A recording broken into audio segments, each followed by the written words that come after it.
Harka jirtuu kabajamtootaa fi dhaggeeffattoota keenya. Eenyudha gahee shoora leencaa kan baatu?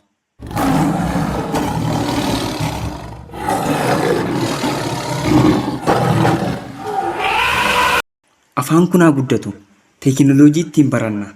Dhugumaa urjii teekinooloojiiti yookiin immoo faajjii teekinooloojiiti kan jettanii hiriyoota keessaniif sheer godhaa. Dhugaan isiniin jedha. Haa guddatu afaan keenya.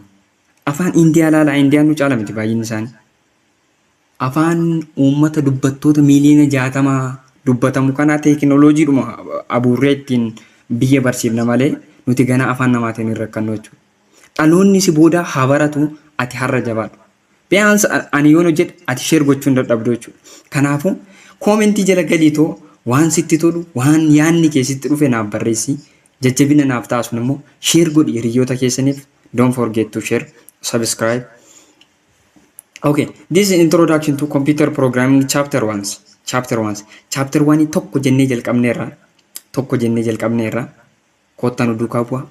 Tokko lamaan diignee battannee laallaa jechuudha. Diignee bitintin goone laalla. Hin nyaannaa jechuudha. Computer programming jechuun jalqabumayyuu afaan kompiitaraa jechuudha.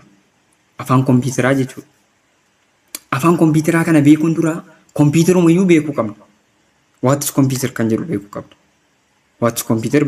Kompiitara gisee nu maal suni fuuldura dhufa kan dugdatti baattamee dhumu kan ijoolleen laabireeriitti irraa dubbistu.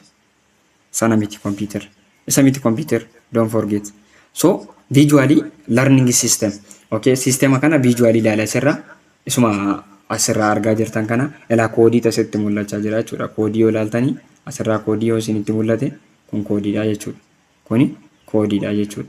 Kanaafuu computer is electronic device that takes raw data as input, process it under what program controls, okay, gives what desired output, and what saves it for future use.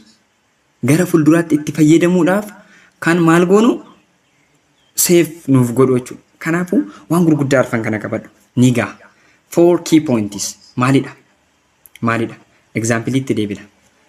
Electronic device dha. Kana jechuun device electronics irraa walitti dhufee hojjetamedha jechuudha. Maal godha garuu? Waan dhalli namaa hojjetu hojjeta. Dhalumti namaa gisee waan ta'e create godhu waan jirurraa create godha. Fakkeenyaaf kana duras fakkeenya isinii fudhachaan ture jechuudha. Fakkeenyaaf allaattii laalee xiyyaara erga create godhe. By seeing fish, they create submarine. So by seeing human being, they created computers. They created what? Computers. Computerri uumameera.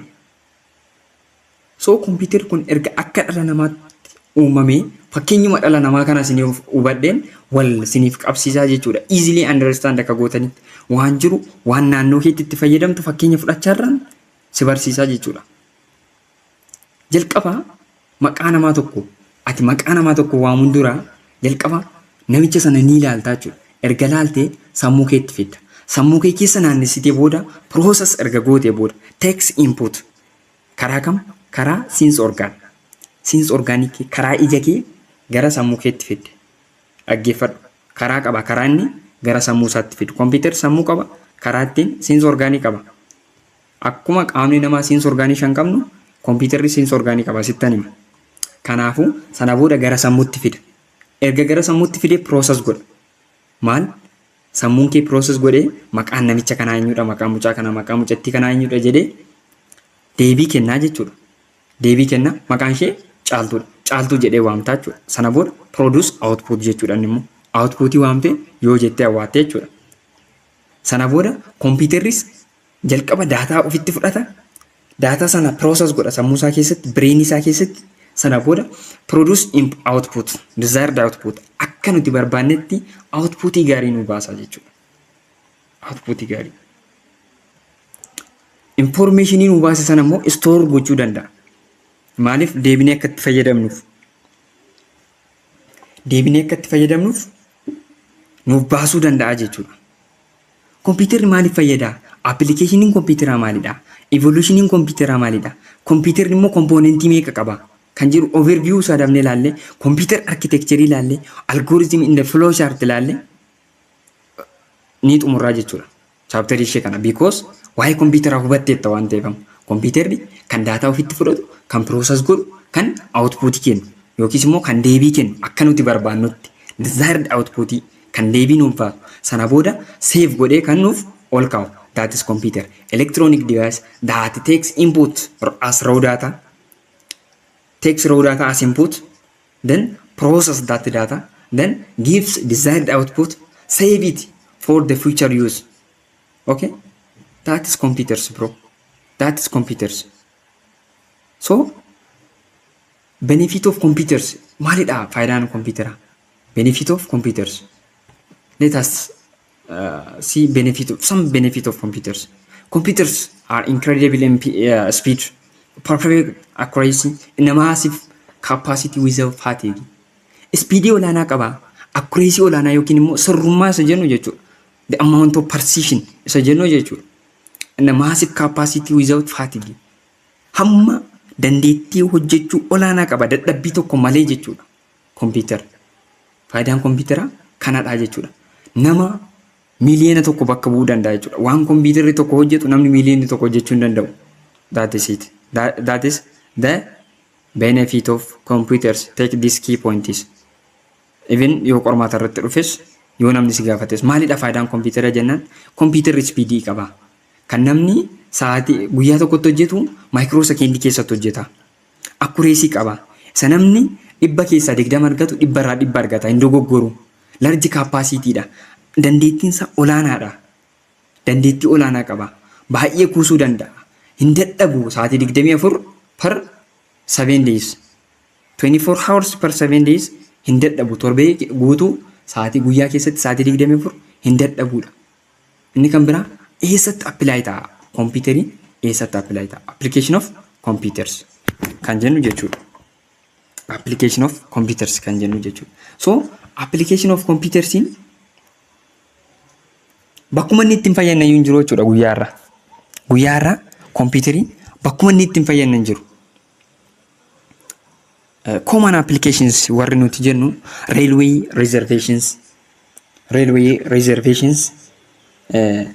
banking, weather forecast, space research, medical diagnosis, military surveillance. All of this one is the common applications. The common, not all of applications. Because mana barumsaatti itti fayyadamna, bakka gargaraatti itti fayyadamna. Bakki charchii keessatti itti fayyadamtu. Bakki itti hin fayyadamin hin jiru computer. Yeroo har'aa silkii caalaa computer nama barbaachisa. Silkiinis paartii computer keessaa isa tokkodha. Baay'ee haala salphaan dhufe malee jechuudha. Kanaafuu inni kan biraa maalidha? Inni kan biraa maalidha? Evolution of computers. Evolution of computers. Computerri maal qaba? Evolutionii qaba jechuudha. Tirannaa, adeemsa tirannaa keessa kan inni dhufe. Computerri kuni adeemsa tirannaa keessa dhufe. Akkuma dhalli namaa tirannaa keessa dhufe jedhan warri saayintistoonni. I don't believe that. Dhala namaa waaqatu uume. Asisillee akkasumatti amantadhee yaada. Dhalli namaa jaldeessarraa dhufe adeemsa tirannaa keessa dhufe jedhanii warri filosoofoonni kaa'aa turan computerri tirannaa keessa dhufuusaa as dhiyoodha waan ta'eef easy. For example, first generation have to what? Up to 5 generations start from 1946 up to currently. Kun generation, first generation, second generation, third generation, fourth generation, and fifth generations. Generation immoo isa computer amma binne generation 13 jennu kana miti. Tekinooloojii istaakii tekinooloojii inni qabatee dhufe fiicharii jijjiirama inni qabatee dhufe faana wal qabateeti generationiin kun kan kennameefi jechuudha. So first generationiin kun maalidha? First generation of computeriin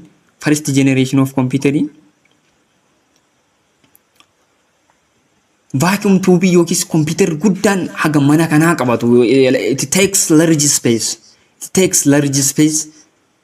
It contain vacuum tubes. Vacuum tube qaba jechuudha of keessaa. Vacuum tube of keessaa qaba jechuudha. Computerri kun vacuum tube of keessaa qaba. First generationiin kun maalidha? Took entire rooms, very expensive, generated massive heat. Ho'a guddaa generate gochuu danda'a. Manallee gubuu danda'a sa'aatii sanatti. bara 1946 haga 58tti first generationidha kan inni ture. Second generationiin achirraa dhufee maaliin transistoriidhaan bakka bu'e jechuudha. Second generation transistor kan jedhamtuun bakka bu'e. Transistor kan jedhamtuun bakka bu'e. That means the semiconductors that used to what control or manage the flow of electricity is called transistors. So transistorin sun wanti qoweetiin bakka bu'e jechuudha. Kana jechuun vaakiyuumii 40 fi isaa ol hir'isuu danda'a jedhameeti kan inni kaa'amu. Third generation irratti garaagarummaa isaanii isinitti himaa jira. Third generation irratti integrated circuit, that means the combination of transistors isarraa adda godhaa jechuudha. Fourth generation irratti isa amma fayyadamaa jirru microprocessor yookiis immoo CPU kan nuti jennu kan dhufee jechuudha. Fourth generation kanarratti. Kanaafuu fourth generation kun 1971 kaasee currently haga har'aatti itti fayyadamaa kan jirudha jechuudha. Personal computer yookiin immoo PC kanan amma ani itti fayyadamaa jiru kana fudhachuu dandeessu. Internet revolutions, smartphones, those are the fourth generations. Example, smartphone has million times more than power than Apollo. Apollo kan jedhamu search godha ilaala. It's very massive yookiis immoo guddaadha si baay'ee guddaadha si million times jedha jechuudha. Million times jedha jechuudha. So component of computers bakka lamatti qoodamu system, hardware component and the software component. When we say hardware component, the physical part of component that you can touch or that you can grasp. Kan qaqqabachuu dandeessu, kan tuttuquu dandeessu, kan ija keetiin arguu dandeessudha jechuudha. Ija keetiin sanas illee arguu dandeessa, garuu physical party that you can touch. Physical party ati qaqqabachuu yookiin tuttuquu dandeessudha jechuudha. So system software jedhanii kan biraa. System software kan nuti jennu yookiin software componentiin kun bakka lamatti qoodama. System software, application software. Garuu isa dura software jechuun maalidha? Software in soul of computers or invisible part of component of computers. Invisible part that you cannot touch. Kanati tuquu hin dandeenye. Kanati tuquu hin dandeenyedha jechuudha. Softwareidha jechuudha. Paartii software isaati jechuudha. Software componentiin kun bakka lamatti qoodama. Inni jalqaba system softwareidha. Kun ishee kanaa jechuudha. System software. Inni lammaffaan application software jedhamuun bakka lamatti qoodamu. Maaltu? Componentiin bakka lamatti qoodama. Hardware component, software component. Software in bakka lamatti qoodama. System software, application software. When we say system software, the software that built in with the system and used for what the functionality of that systems is called system softwares. For example, we can take as examples operating systems, Windows, different types of operating system like MacOS, Windows. Kanneen sana fudhachuu dandeenya, waan baay'ee fudhachuu dandeenya. System software jechuun jalqabuma silkiin keenya foonii koo kana ni argaartu, foonii koo kana argaa jirtu. Fooniin koo kun gaafa dhufu jalqabuma foonii koo kana keessatti buultiin ta'ee kan dhufu. Buultiin yookiis immoo keessatti buultiin ta'ee kan dhufudha jechuudha. Fakkeenya isinii fudhadhaa. Jalqabuma kan appilikeeshinii asirratti argaa jirtan, appilikeeshinii kana argaa jirtu. Appilikeeshinii kanarratti kan bu'anii fi kan hin buune jiru jechuudha. Kan ishee kana qabdanii cufuudhaaf yookiin banuudhaaf system softwareidhaan dalagamtee jechuudha. Isheen kun bataniin isheen kun because it power on or power off is the part of operating system BIOS yookaan HIOS settingii keessa galtanii ilaaluu dandeessu jechuudha. Warri Android qabattan HIOS kan jedhamtu qabdi jechuudha. Kanaafuu system software jedhamu inni. Application software kan jedhamu for specific purpose or for specific functions. We use for specific functions. Logo design kan jedhu kun logo design gochuudhaaf jechuudha. Inna application software fi system software jechuudha kan jiran. Kana garaagarummaa isaanii adda baasaniitu jedhee yaada. System software buultiin ta'ee kan baduu hin dandeenye. For example, YouTubein buultiin ta'ee dhufa warra intinirraan balleessine jechuudha. YouTube garuu specific purposeidhaaf itti fayyadamna. Inni application softwareidha. System software kan nuti jennu sisteema keenya keessatti caannamee baduu kan hin dandeenye yoo inni badee sistemni keenya hojjechuu kan hin dandeenye jechuudha. That is it. Kanaafuu sinii galeera jedheen amanaa jechuudha. Inni kan biraa kan nuti ilaallu Fakkeenyaaf Word or Games jedha for a specific purpose application software dha jechuudha. Computer architectures warri nuti jennu haala teessuma kompiitara akkamitti kombinaashiniin kompiitaraa tokko wal duukaa hojjeta. Akkamitti kombinaashiniin kompiitaraa tokko wal duukaa hojjeta. Akkamitti sirriitti dalaga wal duukaa kan jedhudha jechuudha. Lammaffaan teessumni kompiitara tokko peripheral device kan jedhamu qaba. System unitiin jira. Kanneen biroos jiru. So architecture kana keessatti wantoota gurguddoo sadan kana beekaasi. Maal beektu isinitti fakkaate? Brain of computers that is called CPU, Central Processing Unit kan jennu. The computer brains that used to the function kan gootu olii gadi fiigdee akka studentitti kan hojjettu jechuudha. Inni kan biraan RAM versus ROM. ROMiin jira, RAMiin jira. Inni kan biraan allu yookiin arithmetic and logical arithmetic operation fi logical unity kan hojjetan allu for calculation purpose kan jedhamu jiru jechuudha. Inni kan biraan memory dha. So memory kun bakka lamatti qoodama. Memory gizee jennu maaltu isinitti dhaga'ama jedhan. Memory gizee jennu maaltu isinitti dhaga'ama. Memory yeroo jennu salphaadhumatti understand kanan sin gochisiisu. Silkiin koo GB fi RAM isaa isinitti agarsiisa jechuudha. Foonii koo kana RAM isaa isinitti agarsiisa. Look. RAM isaa 8. ROM isaa isheen kun RAMidha. RAM ishii 8. RAM ishii 8dha. ROM ishii immoo 128. 128 operating system ishii ROM fi RAM kana qallaalitti adda baasuu qabdu. ROM fi RAM kana salphaatti adda baasuu qabdu jechuudha. Amma sa'aatii kanatti ani rekoordii gochaan jira.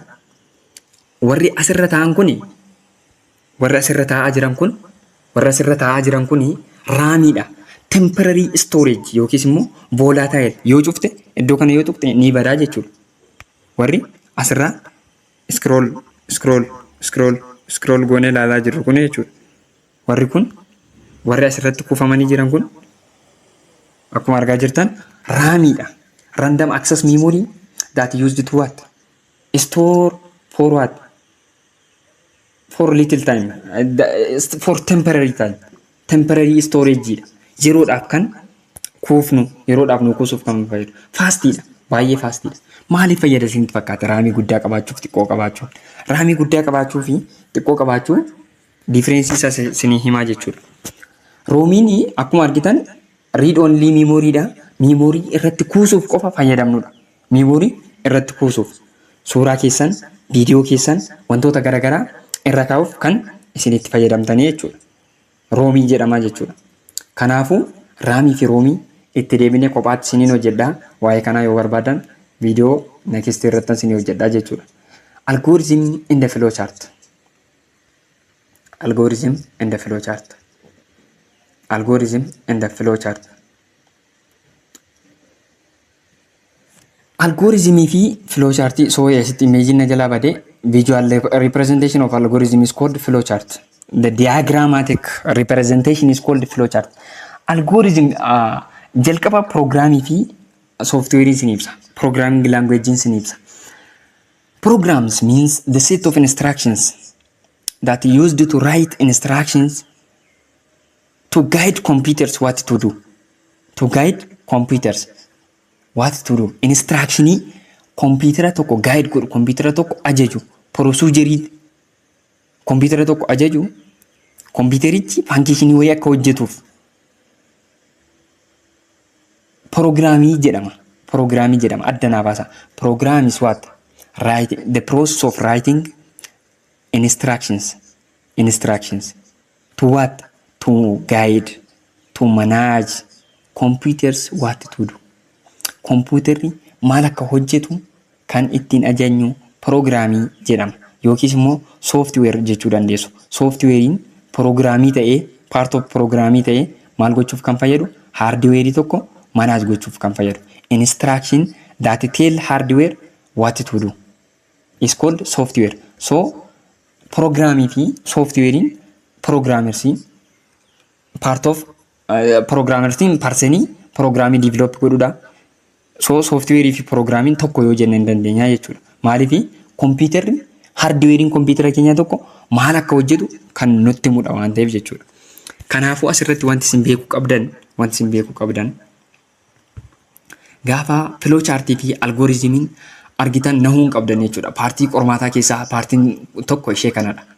Chaaptar 1 keessaa jechuudha. Kaasnee ni ilaalla akkamitti akka algooriizimiin kun ka'u kaafnee ni ilaalla. Filoo chaartiin giraafikaal riipirezenteeshiniin ni jira waan ta'eef.